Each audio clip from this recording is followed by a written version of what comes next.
So the house across the street, man, I don't know how these people got a permit.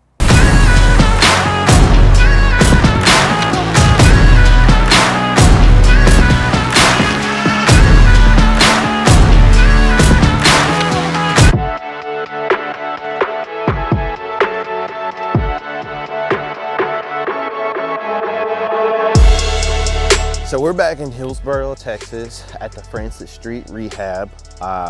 What we're doing today, we're just coming by checking on the property.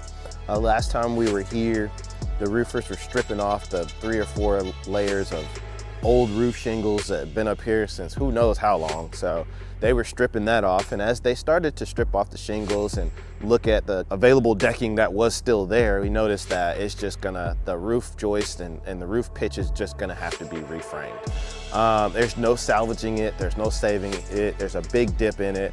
So it's just exposed, and it's the integrity of the structure is messed up. So that's one thing that we found out in the demo of the roof, is that you need a new roof pitch, you need new framing.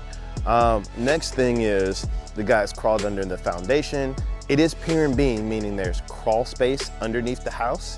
So they did crawl underneath the foundation after walking the house. Now they're doing their best to shim it up, which means basically trying to jack the house up like you would without concrete piers. Shim it up, set it in place with either cinder blocks or wood blocks, and then go ahead and let that jack down so that way the house is more level. And so that's what's going on here right now. After this, they've already ripped out most of the guts on the inside. So after this, they can get going on it pretty heavily. And then we can move on to the next phase, which is gonna be the rough ends. So once the house is pretty much dried in on the rehab, meaning they've taken the siding off, they've put the roof down, they've put the new siding on, making sure those exterior walls are, rain resistant. Then rough ends are typically the very next thing that you're doing once you've cleaned out the demo from the inside. So from getting a roof on, getting a roof framed may take a couple of days. Putting the actual shingles on once you have decking up there takes half of a day for a roof this small. So realistically, I mean, this thing could be starting its rough end in 5 to 7 days. It's just a matter of if you can get workers here to continue to make sure that they're here consistently throughout that process, and making sure that everything goes according to schedule and you don't get shut down by like city inspectors or bad weather. So the house across the street, man, I don't know how these people got a permit. Last time we was here, it looked like they was holding it together themselves. And now I come back and they've got OSB on the outside that's all uneven, uncut. They got a permit posted showing somebody approved them to build. And then the framing is off. Everything's out of square. I don't know what they're doing over there, but all builders are not created equal. All rehabbers are not created equal. You gotta really look at what's going on every day on these projects, because some of these folks out here just winging it or eyeballing it, which it looks like they're eyeballing this one. My opinion.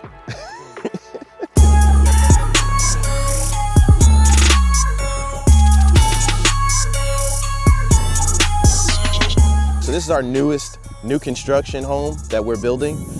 It's actually going to be 3 new construction homes side by side on just a little over half an acre of land.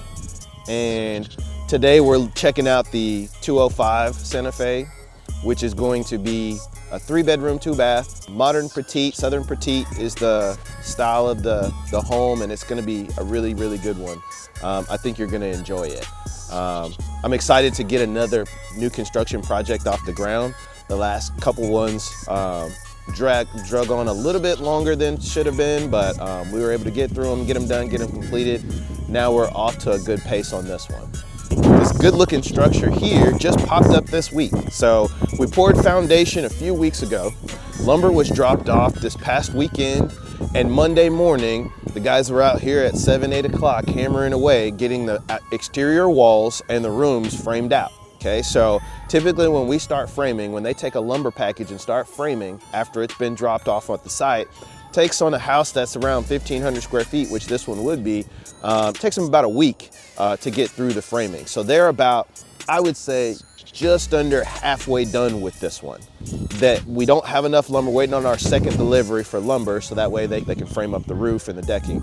And then close in everything with the exterior sheathing.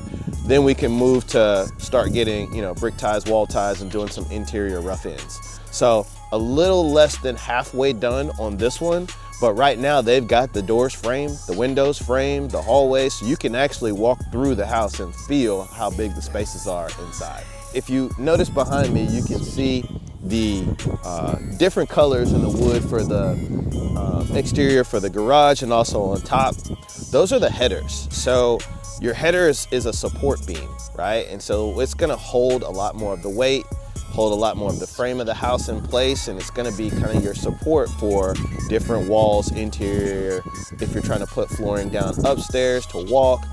A lot of times those headers are the most expensive, the heaviest pieces of wood, and are also some of the most important pieces of wood that you'll have for support for the overall system of your framing. So they're one of the pieces of wood that take the longest to come in, and they're the most expensive. So you want to make sure that they're set right, so that way your support system for your plan is in place and intact and nothing is off.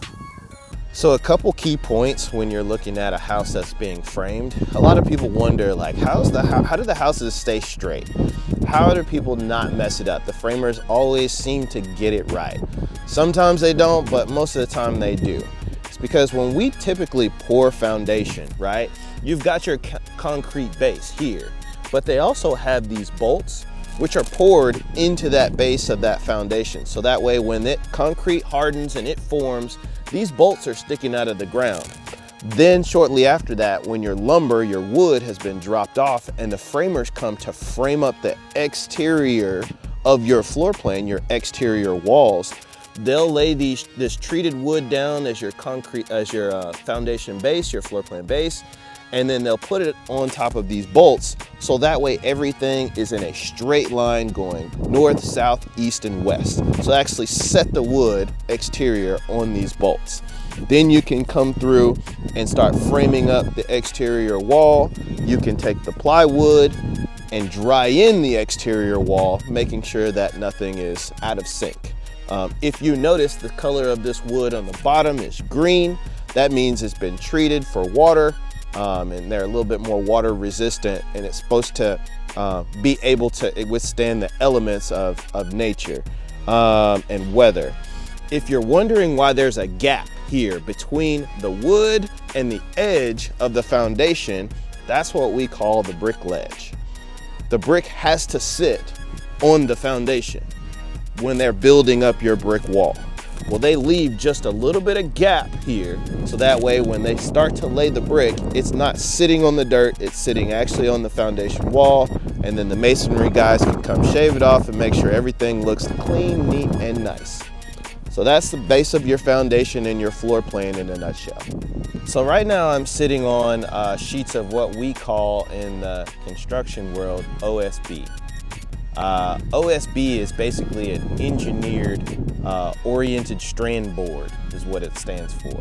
But it's engineered wood that's been treated, right? OSB is very critical to your new construction home. It's used to make up the exterior wall sheathing. It's used in the roof, in between joists. It's used to put down for your subflooring. It's used for your attic flooring. It is used several different ways across the interior and exterior of your home. Now, this one piece of wood, this 4x8 sheet of wood, costs $20 a sheet, roughly, right now. National Association of Home Builders did a study. In the last few years, the price of this one 4x8 sheet has gone up 510%. That's huge. This is definitely contributing to the increased cost of construction for homes, multifamily, just buildings in general. You need it pretty much for everything. So, very important to understand the significance of OSB and how it's used in your home and how it affects the price of your home. This bad boy right here, sitting on a whole bunch of money, a whole bunch of cash. and it's going into your home to make it effective, but at the same time, it's also bringing the price up.